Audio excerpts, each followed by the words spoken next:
인생 살다가 보면은 우리 인생에는 큰 파도가 치는 것과 같은 시기가 있습니다. 여러분, 큰 파도 하면은 떠오르는 이미지가 뭐가 있습니까? 저는 이 파도를 생각하면서 떠오른 이미지가 단절, 또 험난한, 파괴, 고통, 고난, 이런 것들이 떠올랐습니다. 그래서 인생 가운데 어려운 일, 또 감당하기 버거운 일 같이 고난이 있을 때 우리의 인생에 우리는 큰 파도를 만났다, 이렇게 말하기도 합니다. 참 어렵고 힘든 시기가 분명합니다. 누구도 큰 파도를 만나고자 하는 사람은 없습니다. 그럼에도 불구하고 사람들의 삶에 반드시 찾아오는 것이 파도이기도 합니다. 오늘 본문에도 이와 같이 인생의 큰 파도를 만난 사람 한 명을 소개하고 있습니다. 읽지 않았습니다만 오늘 출애굽기 1장에 애굽으로 내려간 야곱과 이스라엘 자손이 세월이 지나서 이제 이스라엘 자손이 자녀를 많이 낳고 번성하여 그 수가 불어나고 세력도 커지고 마침내는 그 땅에 가득 퍼지게 되었습니다. 애굽의 새 왕이 나타나 번성하는 이스라엘 백성들을 보며 위기를 느끼고 또 그 위기 앞에 이제 그들을 억압합니다. 그러나 이스라엘 백성들은 억압을 받으면 받을수록 이상하게도 그 수가 더욱 불어나고 자손이 번성하였습니다. 그러자 애굽 왕은 이제 산파를 불러서 이렇게 얘기합니다. 히브리 여인들이 아이를 낳을 때 아들이거든 죽이고 딸이거든 살려두라, 이렇게 명령을 합니다. 이 일로 인해서 태어나자마자 죽음의 길을 가야 하는 인생이었습니다. 오늘 본문의 내용은 이렇습니다. 레위 가문의 한 여자가 아들을 낳았는데 그 아기가 하도 잘생겨서 남이 모르게 석 달 동안이나 길렀답니다. 그러나 더 이상 숨길 수가 없어서 갈대 상자 하나를 구해 거기에 아이를 담아 이제 강가의 갈대 사이에 놓아두게 됩니다. 이것이 큰 파도입니다. 사람에게는 누구나 인간의 힘으로는 어찌할 수 없는 한계 상황이 있습니다. 남몰래 석 달 동안이나 길렀지만 이제는 더 이상 숨길 수가 없어서 내 자식을 살리기 위해서 선택한 길이 아이에게 가장 안전한 엄마의 품을 떠나보내는 것이었습니다. 이보다 더 큰 고통이 있을까요? 자식이 먼저 세상을 떠나면 부모는 그 자식을 가슴에 묻는다고 하지 않습니까? 어떻게 될지 알 수 없는 불안전한 상황으로 내 자식을 몰아가야 하는 부모의 심정이 어떻겠습니까? 그런데 이 아이가 어떻게 됐습니까? 마침 바로의 딸이 목욕하려고 강가에 내려왔습니다. 그때 공주의 눈에 갈대 숲속에 있는 상자 하나가 보였습니다. 상자를 가져다가 열어보니 거기에 아이 하나가 울고 있었습니다. 공주는 이 아이를 보는 순간 불쌍한 마음이 들었고, 그리고 이 아이를 보니 틀림없이 이 아이는 히브리 사람인 것을 한눈에 알아보았습니다. 무슨 말입니까? 살아있을 수 없는 아이라는 겁니다. 살아있으면 안 되는 아이라는 겁니다. 죽어야 마땅한 아이라는 겁니다. 그러나 울고 있는 아이를 보게 된 이 공주는 이 아이를 불쌍히 여깁니다. 이때 이 아이의 누이가 공주에게 다가와서 젖먹일 유모를 데려다 드릴까요? 라고 말합니다. 공주는 이 아이를 죽이는 것이 아니라 살리기로 마음먹습니다. 그리고 심지어 죽어 마땅한 이 아이를 이제는 자신의 양자로 삼으며 이름까지 지어줍니다. 그가 바로 모세입니다. 여러분의 인생길에 이와 같은 고난이 있습니까? 아니, 이보다 더한 고난이 있습니까? 절망하고 좌절할 수밖에 없는, 내 힘으로는 아무것도 할 수 없는 그런 상황들이 있습니까? 그래서 오늘 모세의 이야기와 같은, 기적과 같은 일이 일어날 거라고 기대합니다. 내 인생 험난한 고난의 길에도 모세가 건짐받았던 것과 같이 나에게도 그런 일이 일어날 것이라고, 그리고 그런 일이 일어나기를 기대합니다. 그러나 안타깝게도 대부분의 사람들에게는 이런 일이 일어나지 않습니다. 세월호가 침몰할 때 304명의 부모는 내 아이가 살아나올 거라고 믿었습니다. 살아 돌아올 것이라고 기대했습니다. 너무나 간절했습니다. 침몰해 가는 배를 바라보며 그래도 내 아이는 살아 돌아올 것이라고 믿었습니다. 완전히 침몰되어 버린 후에도 침몰된 그 배 안에서 살아 돌아올 것이라고 믿었습니다. 그러나 그런 기적은 일어나지 않았습니다. 우리 인생에 이런 일이 어디 이뿐이겠습니까? 남들이 당하는 고난을 보면서 나에게 일어나지 않으리라고 생각했던 수많은 일들이 역시 나에게도 닥쳐오고 있지 않습니까? 큰 파도의 검은 그림자가 나는 지나가겠지. 우리 아이에게는 지나가겠지. 우리 가정은 지나가겠지. 우리 나라는 지나가겠지 생각해 보지만 어느새 우리 곁에 가까이 다가와 있는 이 어두운 그림자를 드리운 큰 파도를 우리는 맞닥뜨리게 됩니다. 그렇다 하여 모세가 건진받은 것과 같은 일이 대부분의 사람들에게는 일어나지 않는 일이라고 좌절하고 낙심하며 주저앉아 있을 수만은 없지 않겠습니까? 본문을 통해 우리는 주님의 음성을 듣습니다. 내 힘으로 어찌할 수 없는 절박한 상황 속에서 우리가 할 수 있는 일이 무엇이겠습니까? 나에게는 이런 기적이 일어나지 않을 것이니 포기하고 주저앉아 죽기만을 기다리고 있을 것인가? 아니면 모세에게 일어난 기적과 같은 이런 일이 나에게도 일어나기를 기대하고 믿으며 살아갈 것인가? 큰 파도는 단절입니다. 고독합니다. 침묵과도 같습니다. 그래서 큰 파도는 두렵고 불안한 것입니다. 그러나 우리는 큰 파도를 만난 것과 같은 인생길에서 비로소야 하나님이 어떤 분인지를 알게 됩니다. 하나님이 계시지 않는 것과 같은 상황으로 인해 더욱 두렵고 불안하지만 두렵고 불안하기에 우리는 더욱 하나님을 찾게 됩니다. 하나님은 절대 우리가 불행하거나 힘겨운 삶을 살아가기를 원하시는 분이 아니십니다. 우리 인생에는 하나님의 섭리가 있습니다. 하나님의 예비하심이 있습니다. 우리가 고난을 견딜 수 있는 이유가 여기에 있습니다. 갈대 상자에 담긴 아이가 애굽의 공주의 눈에 보이게 된 것이 우연일까요? 모세의 누이를 통해서 모세의 어머니를 유모로 데리고 올 수 있었던 것이 우연일까요? 공주의 눈에도 죽어 마땅할 히브리 산의 아이였음에도 불구하고 공주의 양자가 될 수 있었던 것이 여러분 우연일까요? 이 모든 일이 어떻게 이루어질 수 있었겠습니까? 이것은 하나님의 놀라운 예비하심이 아닐 수 없습니다. 왜요?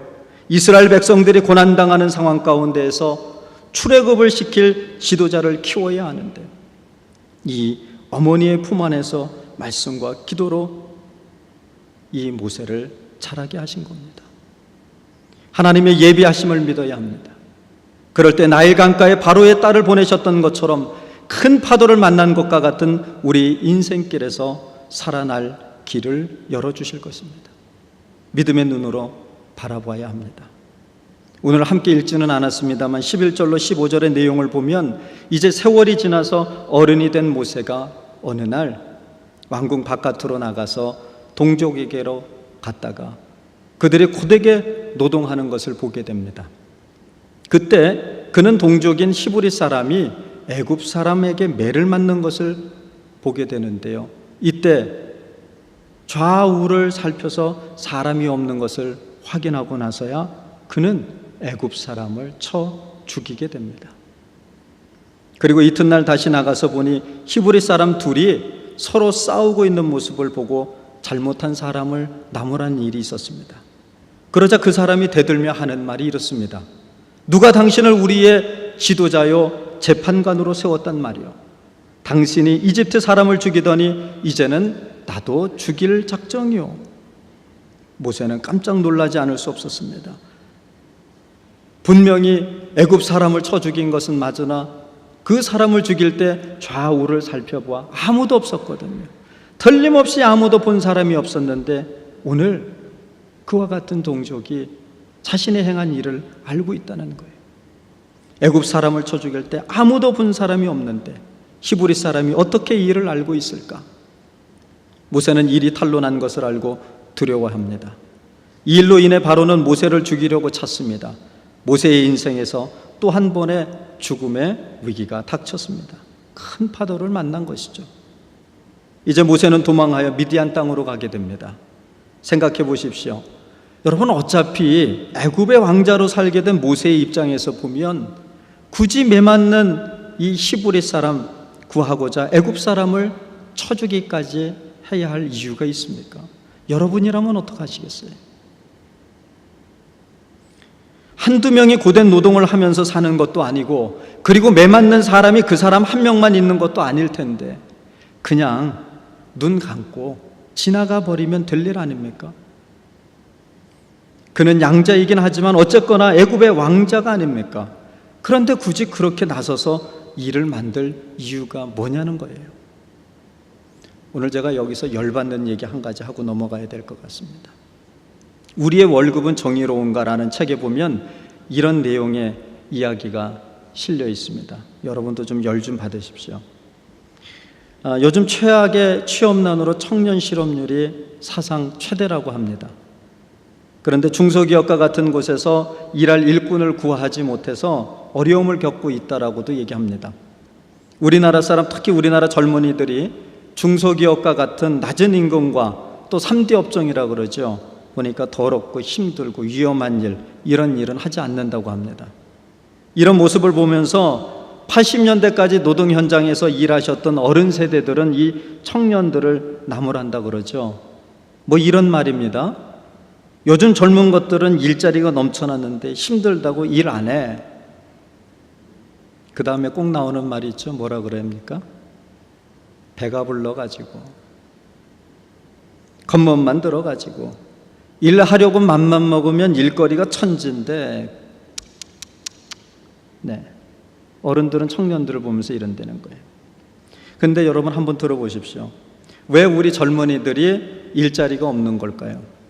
왜 중소기업에서 일하려고 하지 않고 대기업만 고집하느냐, 답답하다는 이야기를 하는데 이건 대기업과 중소기업의 불공정한 관계에서 발생한 문제라는 겁니다. 대부분의 대기업은요, 중소기업에게 하청을 줍니다. 일을 맡기죠. 예를 들면 자동차 하나를 만들 때 모든 것을 자동차 브랜드를 가지고 있는 대기업이 만드는 게 아니지 않습니까? 하청을 줍니다. 필요한 것들을 이제 작은 중소기업으로부터 다 공급을 받아서 그걸 조립해서 완성차로 판매하는 거예요. 여기에서 영업이익이 발생하고, 그리고 그 영업이익이 많으면 많을수록 어때요? 직원들에게 주는 돈도 많아지는 겁니다. 그런데 고용노동부 통계를 보면 1980년도엔 중소기업의 임금이 대기업하고 91% 수준에 있었다는 거예요. 그러니까 대기업하고 중소기업에 다니는 사람의 임금 차이가 10% 미만이에요. 거의 안 났다는 얘기예요. 이게 어떻게 가능할까요? 그 당시에는 중소기업들도 대기업들만큼이나 수익성이 좋았기 때문이랍니다.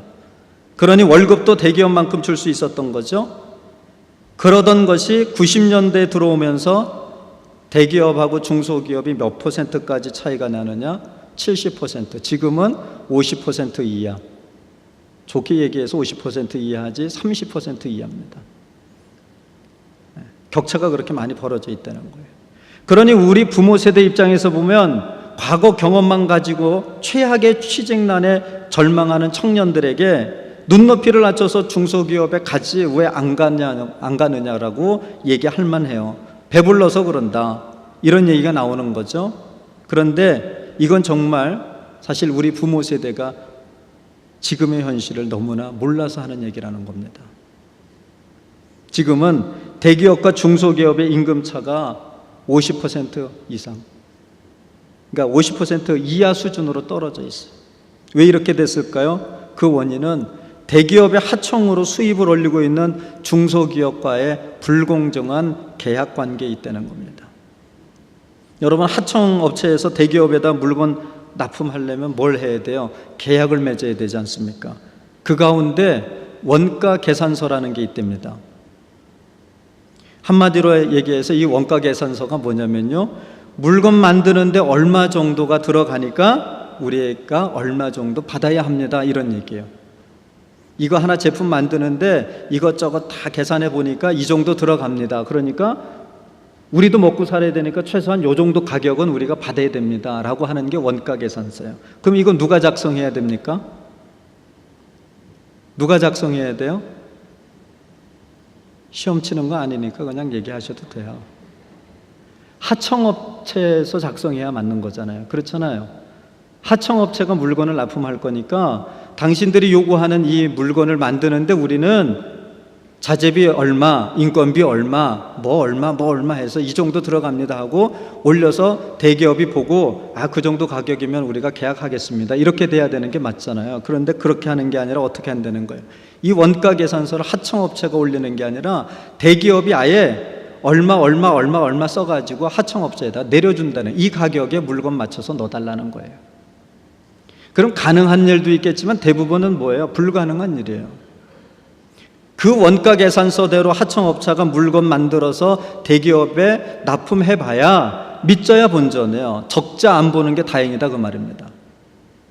그럼 무슨 얘기인지 아시겠죠? 영업이익이 발생이 안 돼요. 돼도 조금 되는 거예요. 그럼 회사도 먹고 살아야 될 거 아니에요. 회사도 운영이 돼야 되잖아요. 어떻게 회사가 버는 건 100만 원밖에 안 되는데 직원들한테 1000만 원, 2000만 원 줄 수 있어요? 그건 안 되는 거죠. 어렵죠. 불가능한 일이죠.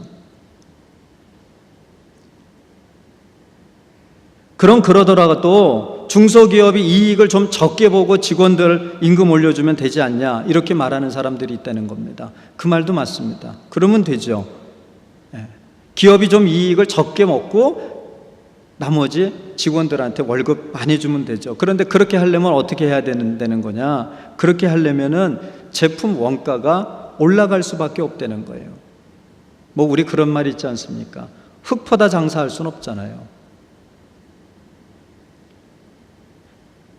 납품 단가가 올라가면 대기업에서 그 물건 받아주겠어요? 아니죠. 그보다 더 싸게 들어오는데 거기서 물건 받죠. 우리 청년들이 중소기업에 실어서가 아니라는 겁니다. 생활은 할 수 있는 수준의 임금을 받기를 원한다는 것뿐이에요. 80년대처럼 중소기업이나 대기업 임금이 비슷하면 왜 굳이 대기업에 다니겠습니까? 왜 굳이 대기업을 선호하겠습니까? 임금 격차가 나니까 그래요. 도저히 여기서는 가서 일해야 먹고 살 길이 없으니까 못 가는 거예요. 그런데 가만히 바라만 보고 있거나 다 그런 거지 뭐 이러면서 방관하면 우리는 평생 대기업과 같은 악덕업자들 좋은 일만 시키고 사는 거라는 겁니다.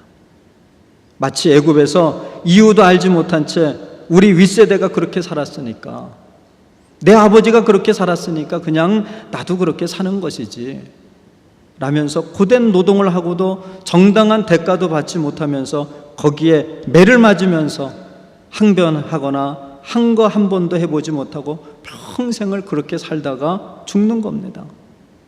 나만 그렇게 살다가 죽으면 좋으련만 나 죽고 난 뒤에 내 자식들도 어떻게 된다는 거예요. 그렇게 살다가 죽는 겁니다.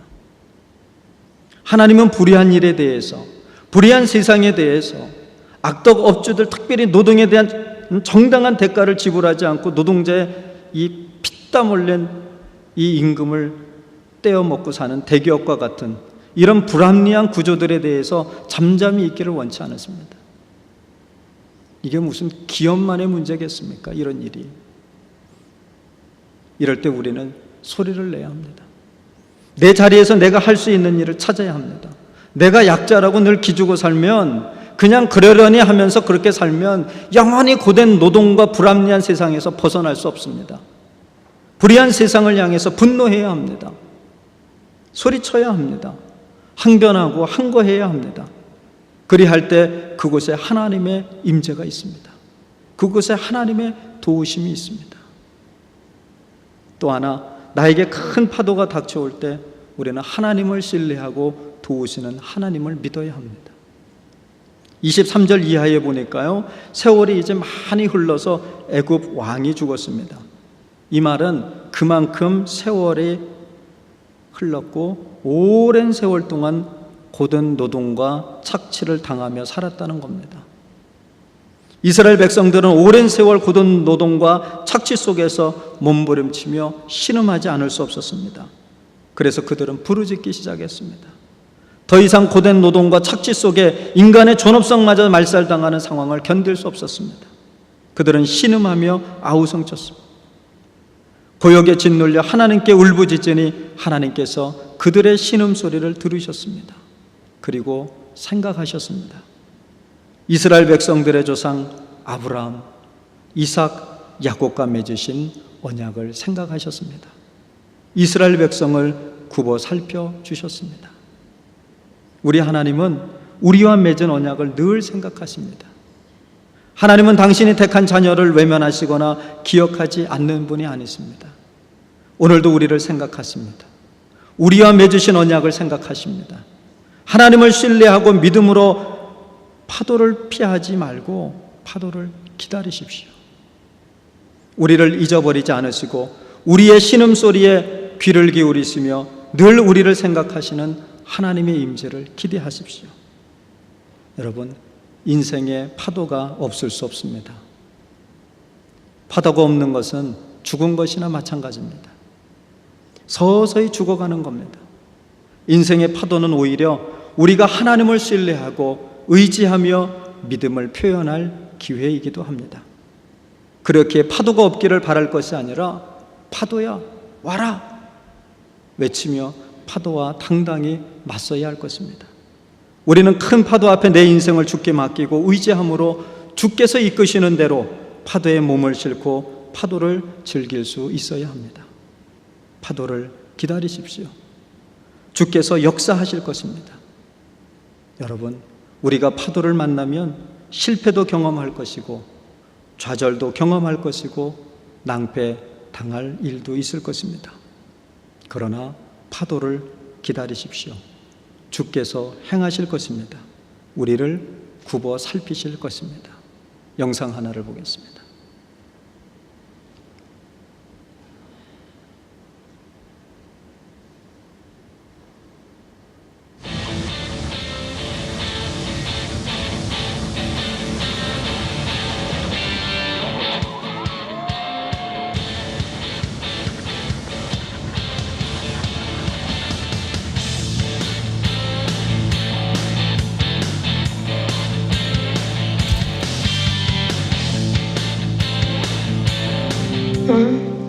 The things that you're going to have to learn to do differently is... Teenage girl from the North Shore. Shark attack. Traumatic amputation. Feel off the flush. Going in that hole to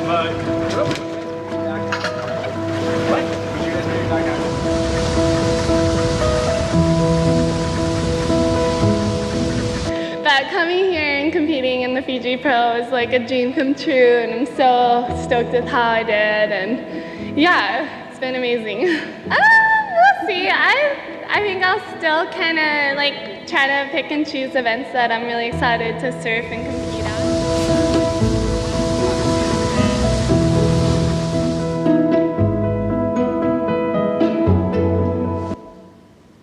여러분, 누군가에게는 이 파도가 피하고 싶은 것일 것입니다. 그러나 누군가에게는 이 파도를 통해 그 안에 역사하시는 하나님을 기대하기에 오늘도 그 파도를 기다리는 사람들이 있습니다. 여러분의 계획은 어떻습니까?